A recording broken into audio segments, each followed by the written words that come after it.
represent relics left from a culture after like a catastrophic event.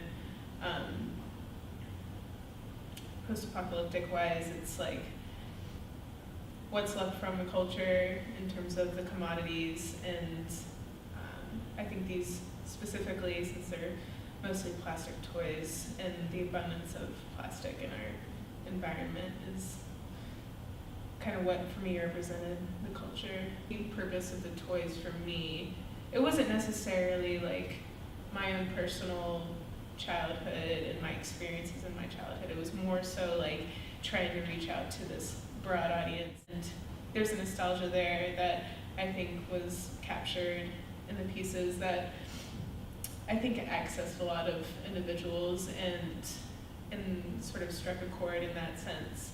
I think it's important to draw somebody in through like objects that are familiar to them, instead of displaying like a foreign, sense of what reality is to me. Having a reality that everybody is so once familiar with or is familiar with now. I mean, people with kids, I feel like, are even more, it's more of a vivid reality for them, I think, because their kids are using these toys right now, and it's just like, I think it's more so like, wow, this is what it could become, like, sort of like foreshadowing. It would be really like rewarding to like recover something like that, and it would be so telling of a culture, like 1,000 years before. So in a way, it's like almost like not even like post-apocalyptic, like right after the event, thousands of years later, when like the culture is like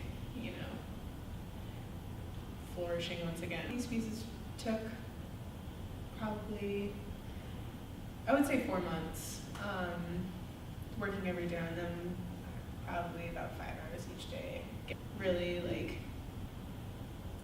just thought about like what form I wanted to use in order to like really translate the concepts well, and what would reach out to that audience that I wanted. This is what I love to do, but I think taking the turn and trying a new process out, which was way more like active, and like there was a lot of risk in it, and there was a lot of health risks, and like so many things that went along with using fire and melting. And I was outside, and I was like kind of immersed in nature. It was like a really like wonderful experience, but at the same time like really dangerous as well. And like the process definitely was refreshing for me, and I think like it, because it was so interesting for me, it was so easy to create these in such like a short amount of time and have them ready for the show.